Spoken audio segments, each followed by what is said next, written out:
morning and welcome back to Inbetween Diary of a Film. This is tutorial 11 where we're preparing to make your first independent feature film, and we're going to talk about location scouting. As they say in film production, location, location, location.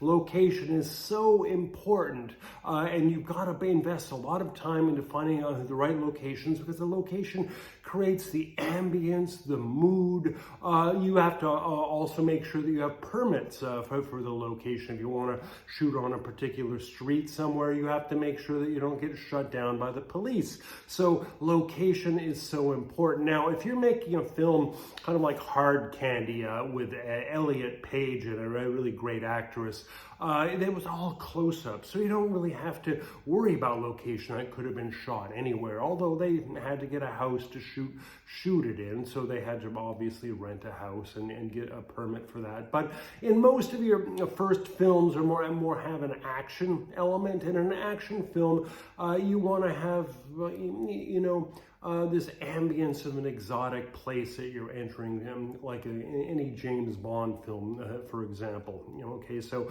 in our film, Inbetween, my first independent feature, we actually found a location in Brighton in the UK, where we found a location in London that were crucial, also up in Birmingham, a concert venue that we booked in collaboration with someone in the music business who used to represent the Fine Young Cannibals, the Birmingham band back from the 1980s, believe it or not. And also we found places in New York City and also Flint, Michigan, and also Tokyo, where we found this beautiful hotel that had this full length wall window. It went from the floor to the ceiling with a beautiful view of Tokyo. And all of these things helped to make the film what it was. And part of location scouting is also art direction. You have to make sure that if you rent an apartment to film your feature in, that the apartment is decorated in a way that the characters, that reflect the personalities of the characters.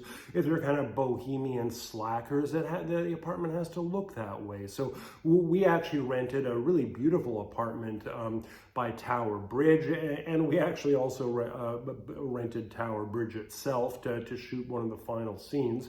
But that apartment was a little bit too clean, a little bit too high-end, but it was so beautiful that we thought that we could actually decorate it properly to make it look a little bit more bohemian and not as upscale. And we had to change the script a little bit so that the slackers living in this upscale apartment were basically just squatters that found it was unoccupied, owned by some rich people from the Middle East who were never there, so they snuck in and they were squatters, and then they decorated it their own way. But anyway, the location is so important, as are the location permits, because they give the whole visual feeling of your film, and the location has to actually reflect the psychology of the characters, and that is just so important. And so do not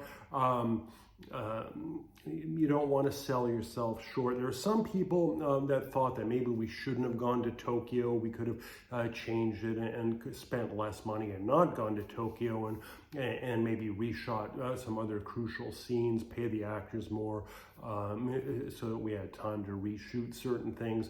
But I think we made the right decision, because the Tokyo scenes are absolutely mesmerizing. And so when you are making your film, make sure you do not go cheap on location, okay?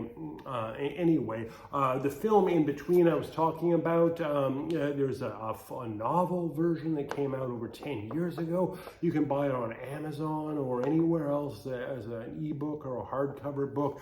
Also, my new novel came out last year, The Orphean. This is very modernist, like Kafka or Peter Handke, if you're into modernist European fiction. He won the Nobel Prize in 2019, but it's that kind of thing, almost surreal, absurdist. It's about a day in the life of a fashion and fragrance influencer on his way to meet his estranged daughter in a very Kafkaesque world. I strongly encourage you to check it out. Anyway, thanks for listening. And next week, we're going to talk about assembling the crew and the makeup artists and building sort of the overall look of your main characters. Anyway, thanks for listening, and I hope to see you again.